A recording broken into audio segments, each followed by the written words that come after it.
Joe, it must be difficult, if not impossible, to really collect your thoughts to summarise that evening.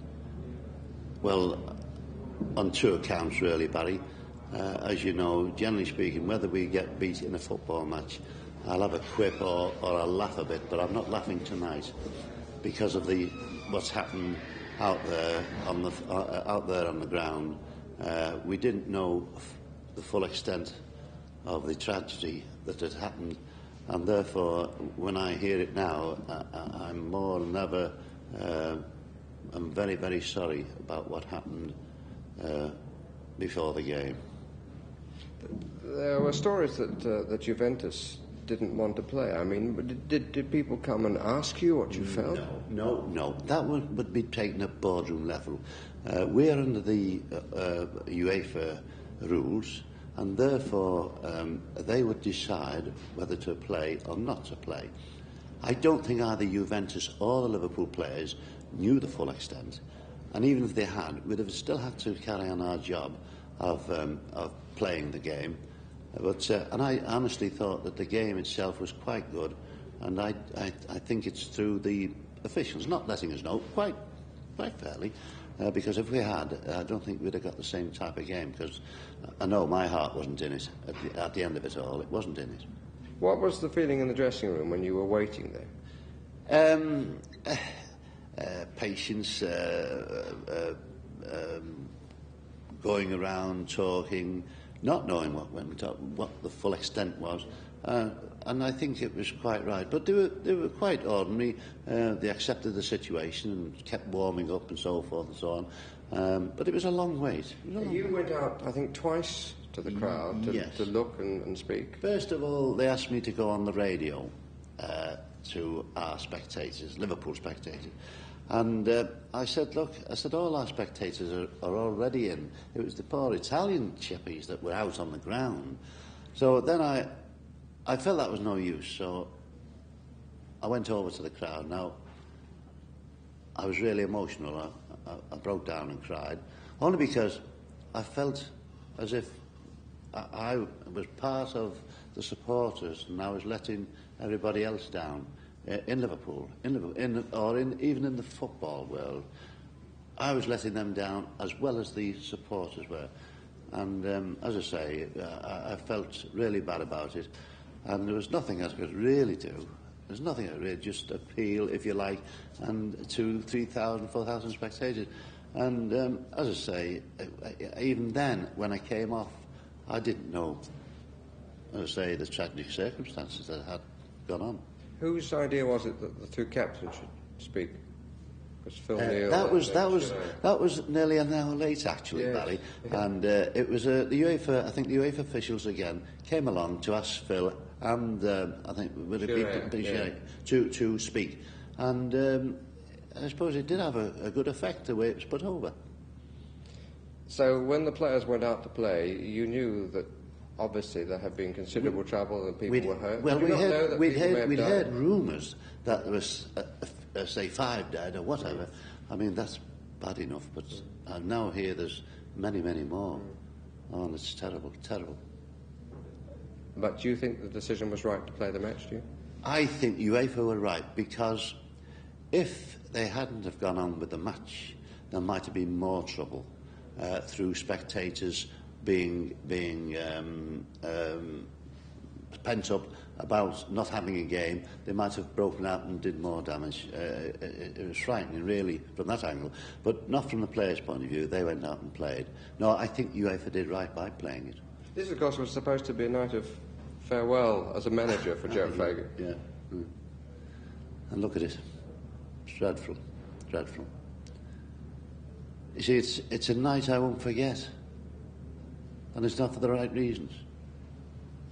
It's a night when 47, was it 47? Well, I think 36 was the last I heard. Oh, well, I mean, well, if it was one, 47 by the press. But if 36, it was one, it makes no. There's 36, and I won't be able to forget it now. I mean, my last game, if you like, in football, not just as a manager, as anything in the game, coach, whatever, player, and.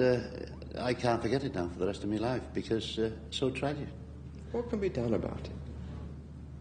you know, people ask me this, and better brains than me, Barry, haven't got the solution yet, and I don't know what it is. I don't know how.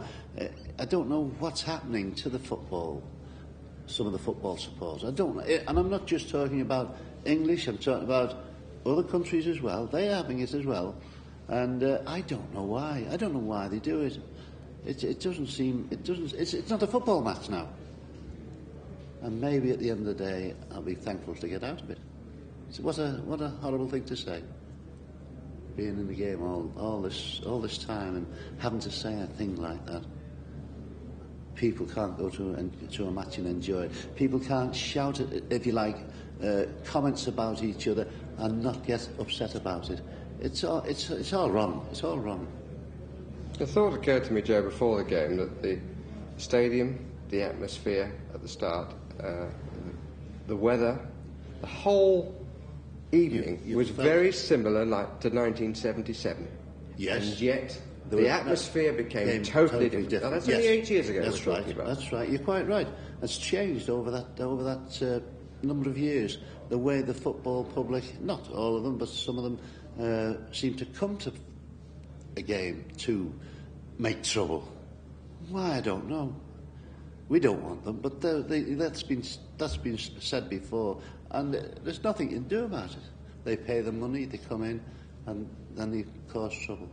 It presumably would not surprise you if UEFA said that they had had enough of British clubs in Europe. No, yes. Well, now we're presupposing, really, we're presuming that it was the Liverpool supporters. I don't know. Now that's an honest opinion, because you know I spoke to some of those supporters over there, and they said, "Look, Joe," he said, "it wasn't our fault." Now, this is what you get. So you get it backwards and forwards. I'm not in favour of blaming our Liverpool supporters.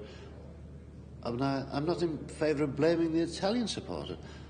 But it's this faction that happens, and it's been so tragic tonight. But it's a faction that we've seen a lot of in British football. Oh yes. I'm not disputing that at all.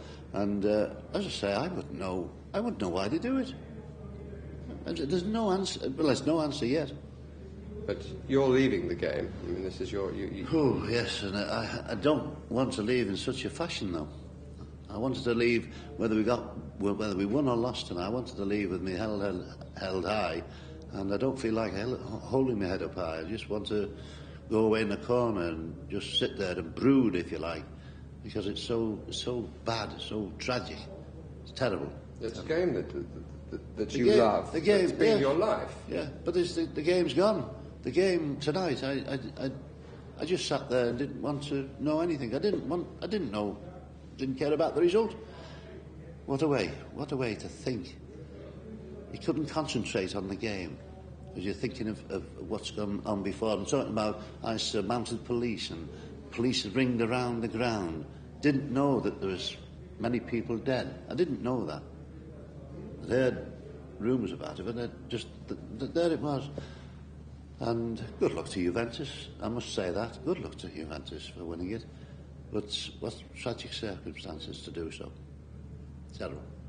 Joe, if I can just bring you back, you have at least an occasion that you must attend on Friday, I understand, when Liverpool are actually making an official statement about your departure. I don't know. You don't? I didn't know. Now, have you advised them on what you think ought to happen?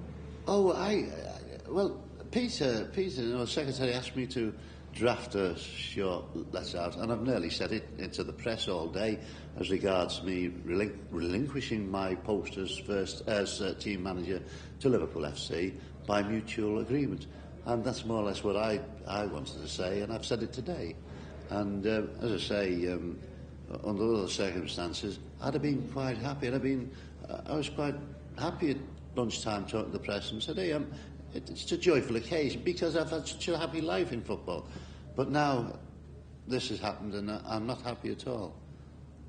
And it's one of the things that, well, as I say, I don't think anybody in the world, in football alone, would like this situation that I've been placed in.